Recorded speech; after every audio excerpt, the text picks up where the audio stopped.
We welcome everyone back here to Eretz Yisrael, Yerushalayim, for Parshas Mishpatim. Parshas Mishpatim, many halachas, many different dinim. We just finished Matan Torah last week, and we're thrown right into the thick of things. All the different mitzvahs, halachas, monetary commandments, interpersonal relationships. And let's deal a bit with that tonight. Slaves, as the Parsha begins, all about different types of avadim, different types of slaves, and all the intricate and different halachas. I'm sure many people here learned the Gemaras in Kedushin with regard to this, but let's try to delve a bit deeper into what exactly is going on with the avadim. So we'll begin by pointing out that there's a bit of we could call it a dichotomy of such, that when it comes to avadim, when it comes to a slave, we find polar opposites. On one hand, we find the Gemara in Kedushin, and Daf Chav teaches us a famous statement: Kol hakoine eved ivri, ki koine adain la'atzmai. When you buy an eved, you buy a slave, you think you bought yourself a worker. You think I'm in control. You think I control him. No, says the Gemara, ki koine adain la'atzmai, as if you acquired a master. And based off of the Psukim and Dvarim, we all know very famously that if the master has one pillow, who does it go to? So we would think, I have one pillow and I should give it to my help. I have one blanket and I should give it to my help. Some of us wonder if we had a good friend sleeping at our house and we only had one blanket. Would I give it to him? Or would I, tell him to figure it out? When we have a slave, says the Gemara, it's as if you have a master. He gets the pillow, he gets the blanket, he gets, when there's one, you must give it to him. He's an adain, he's a master. In as much as, of course, he is the slave, he is the servant. But on the other hand, we find that what happens? After 6 years, he decides he wants to remain a slave. He decides he likes this life. He's getting pillows and blankets. He's being treated like a royalty. He's being treated like a prince. He has to work, of course. But at some level, he has wonderful accommodations. What do? We take his ear, we put it on the door, and we slam a hole through his ear. And if we think about this for a moment, there's different punishments in the Torah. There's different times we find malchus, lashes, and we find some who are chayiv misa and different types of misa. But where do we ever find, and in truth, there is nowhere else that we find, that one needs to get a punishment, which is almost a symbol, that for the rest of his life he's going to have this hole in his ear. Why? So harsh, extreme. Let's try to figure this out. On one hand, we have this, he's the adain, he's the master. On the other hand, when he wants to leave and he decides to stay, we make a hole in his ear. So Rashi quotes a mechilta that explains exactly what's going on, that why in the ear? Because the ear is the ear that heard on Har Sinai. What did he hear on Har Sinai? Two different things, explains Rashi. Number one, it heard, do not steal. Last week's Parshah. And what did he go and do? He stole. And that's why he had to be sold into slavery. So he stole, we make a hole in his ear. Because the ear that should have heard to listen to Hashem, the ear that should have heard to follow Torah and mitzvahs, did the wrong thing, that ear is deserving of punishment. The Mechilta explains further, what if he didn't steal? There are times that one could just sell himself into slavery. He could just decide he wants to be a slave. On that, the Mechilta says that the ear that heard that you should be an eved to Hashem, Li avadim, says Hashem, only to me. You're my children and you're my eved. You work for me.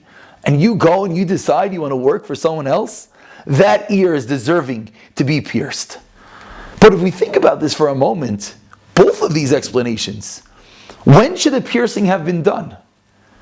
The piercing should have been done right away, when he decided to steal and be sold into slavery. Right then and there, we should say, you stole, that ear didn't listen, boom, make a hole. You don't want to be God's servant? You want to be a servant to someone else? Slam, hole in the ear. Why are we waiting after 6 years? So two difficulties that we have to deal with. One, the global picture, that we have this Eved, who's this master, who's getting everything, wonderful treatments. But on the other hand, he's having this terrible punishment. The rest of his life, almost a scar in his body, something we find nowhere else. And on the other hand, why is this being done only after 6 years? Why isn't it being done right away when he did the crime? Right away when he decided not to be the Eved to Hashem? So Rosh Hashanah Rafael Hirsch explains that the placement teaches it all. The placement of where Avadim are in the Torah. Like we started. We just had Matan Torah. We just finished receiving the Torah, and right away we're thrown into Avadim. Right away we're thrown into this person who did something wrong. He stole, he sold, he's the master, you're the not master, you have to give him your item. Why? Because when we have to figure out how to deal with people, when we have to figure out, we have to figure out how to deal with different types of people. Similar to what we spoke about last week. We have to deal with making peace with one another. How to live with one another even when we disagree with them. Says Rosh Hashanah Rafael Hirsch, the Torah begins by bringing down the greatest example who to learn from. No one lower, worse, disgusted, despised than the lowly servant that stole, than the person that decided, I don't need to be a free person. I'll sell myself to slavery. From that person, we're going to learn how to treat another human being. From this person, he stole. He's my worker. He didn't have to come here. He chose to be here. And what does the Torah tell me? He's the Adain. He's a human being. You have to treat him properly. You have one pillow, you have one blanket, you have one of anything, he gets it. When we internalize that, we slowly could realize the value of a human being and how to treat a human being, and then the Torah can begin. Then all the halachas can begin. Then all the other dinim of interpersonal relationships can begin. But this only could work if we recalibrate our brains and realize who is the owner. You're not the owner. He's not the Eved. Well, that's what we think. Only when we change that, only when we realize, no, he's the Adain, he has to be honored, then we can take the next step and go into the rest of the Torah. With that bit of an understanding of what an Eved is and why the Torah specifically right here spoke about Avadim, we can go and try to figure out, why was this only after 6 years? Why didn't we do this in the beginning? He did something wrong. He stole. He decided to be an Eved. So why don't we pierce his ear right away? The Nesiva Shalom has a beautiful pshat that really takes us back, puts us into the mindset of the slave, and through the lens of the slave himself, will allow us to understand what really is going on over here. Allow us to understand this unique situation, this slave which we're treating so incredibly, yet getting the worst punishment at the end of the day. To understand exactly what the story, the sugya, the Parshah of Avadim is here to teach us. Explains the Nesiva Shalom, let's flip the coin, let's switch perspectives, let's go into the perspective of the slave. Till now, we've been talking about the master. The master has to accord the slave incredible honor. He is the Adain. Give him the pillow, give him the blanket. It teaches us how we have to treat another human being. If you have to treat a slave this way, certainly you have to treat another Jew this way. But now let's go and let's put ourselves in the eyes of the slave. The slave 6 years ago, when he committed the crime, whether it's that he stole, whether it's that he just decided, I can't live on my own, I'm selling myself. God said you should be his servant, I'll be a servant to another master. Whatever the reason is, at that point, that slave was at a very low place. Should we call it rock bottom? Perhaps. Who's to know? Maybe he tried this business venture and this deal, and he tried everything. And nothing worked. And finally, he gave in to temptation. He stole. Tax evasion. He stole. Grabbed someone else's money. He sold as a slave. He's at a very low place.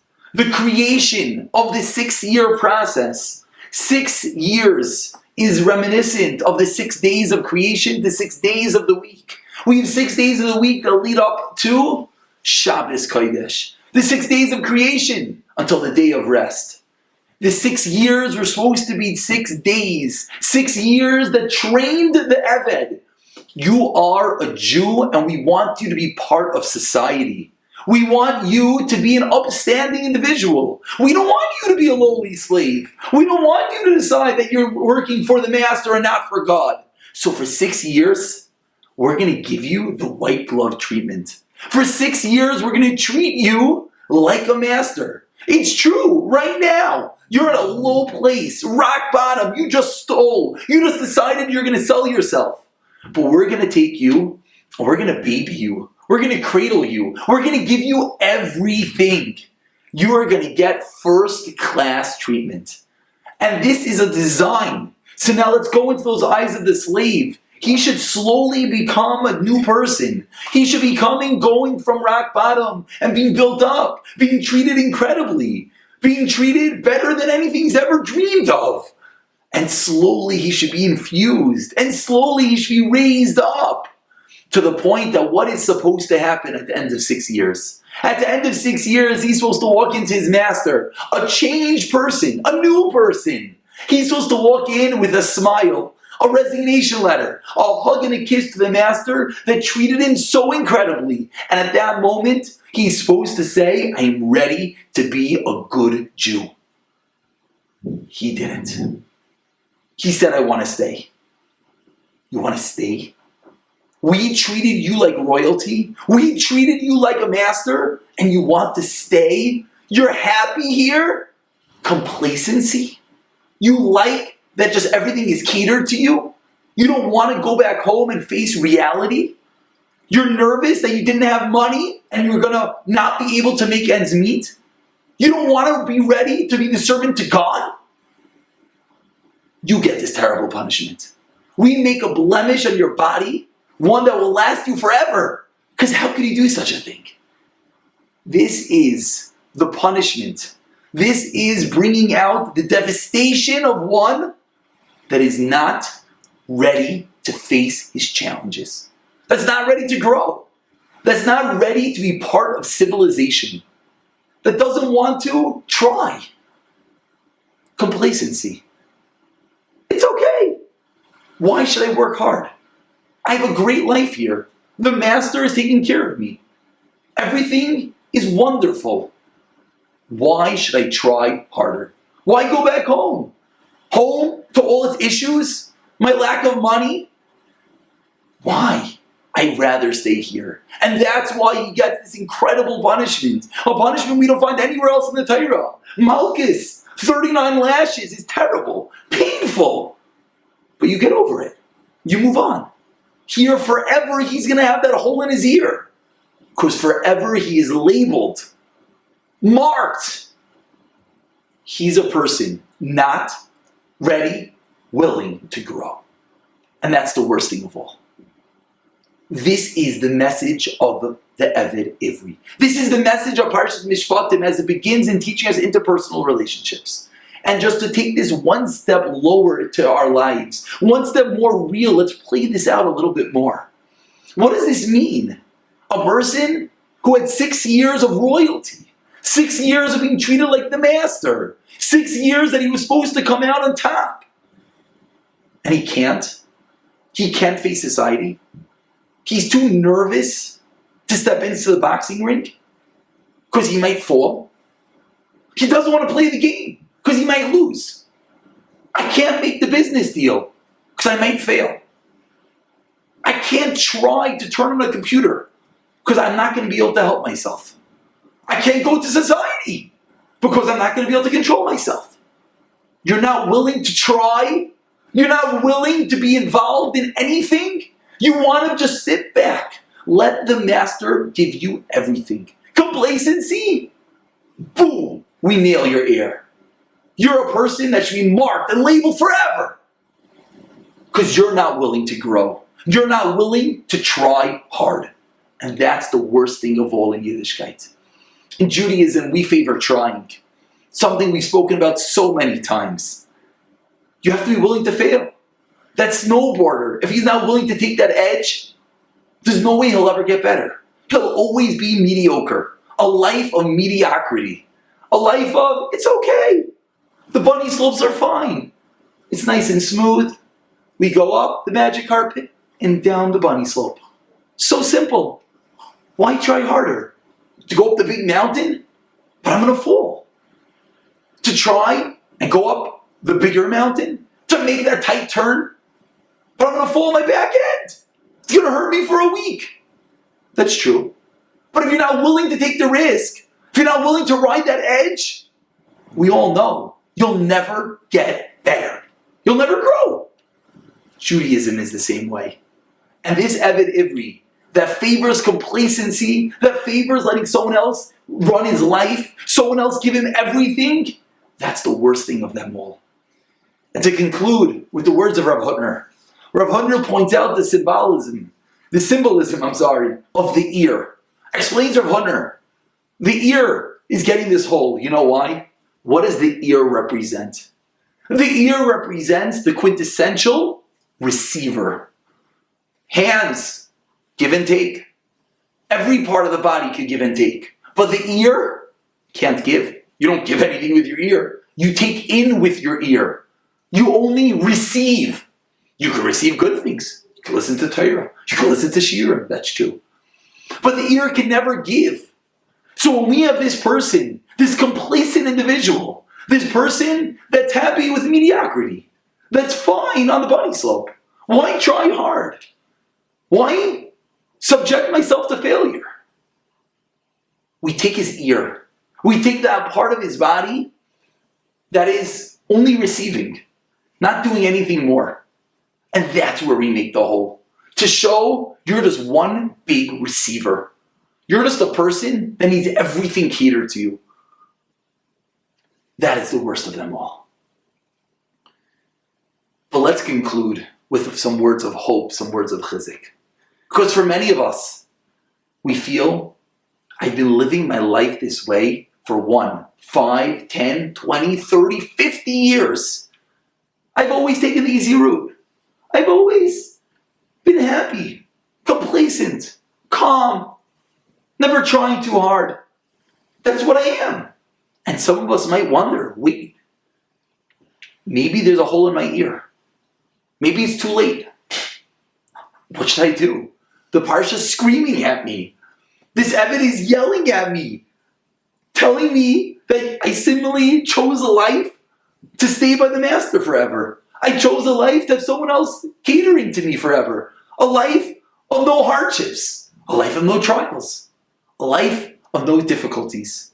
But not difficulties in anything else, but difficulties in trying to grow is what we're referring to. To be clear, we're not talking about one should try to just be a difficult life. Of course not. We're talking about one that's willing to step into the boxing ring because he wants to come out on top. He's willing to work out to build his muscles. He's willing to play a game because he wants to win. And in Yiddishkeit, he's willing to start learning. It's going to be difficult, but he's going to conquer and he's going to finally this time do the daf. This time he's finally going to learn the halacha. He's opened up the Mishnah so many times, but this time he's going to prevail. Tefillah, how many times we tried this sitter and that explanation? We tried to listen to this shir. We tried this eitzah. We tried switching to this shul, and we just can't do it. We just can't daven. I just don't know how to daven. It just doesn't work. I'm going to fight again. But some of us feel it's too late. It's too late. Just like that Eved. After 6 years, when he walks in, instead of walking in and saying thank you, the hug and the kiss, I'm ready to fight, he says, no, pierce that ear. He's lost. But is it forever? Of course not. That's Yovel. After 50 years, 50 years is symbolizing a lifetime. After a lifetime of this person being an Eved, this person being complacent, this person being pampered, this person being the Adai, this person having everything given to him, this person who willingly chose to stay a servant for 50 years, what finally happens?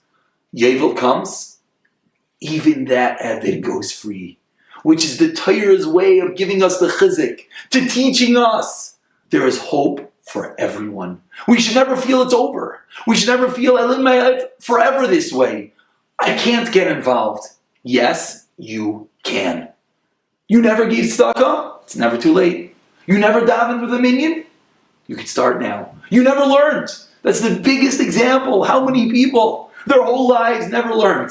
And this time started doing Daf Yomi. Every single one of them is a living testament to Yovel. That 50 years of complacency, 50 years I'm not fighting to learn, maybe fighting in other areas, but with regard to learning, 50 years that the Gemara, that the Talmud was something they couldn't do. They couldn't break into it. It was foreign, it was Aramaic, it was Chinese. I couldn't do it. 50 years! They have such a huge hole in the ear. But then Yovel comes. And Yovel sets us all free. And Yovel says, even those Avadim, even they have hope. There is hope for everyone. So as we learn the Parshah of Avadim, as we realize the placement of Avadim right after Matan Torah, as it's teaching us how we have to be so careful with our interpersonal relationships. Like we spoke about last week, to stop fighting with everyone. Of course we're going to disagree, we're not going to agree on everything. But agree to disagree and just don't fight. Don't fight. Find a way to find a common ground. If the Eved, this lowly servant, this despicable person like we think, we have to treat him like a master. That's what we have to realize, that the Adain has to tell himself, I have to treat everyone beautifully. But even more so is looking through the eyes of that Eved, of that servant. It's time for us to realize mediocrity, complacency, bunny slopes is not a place for a Jew. A Jew's place is the black diamond. A Jew's place is jumping into the boxing ring and trying again.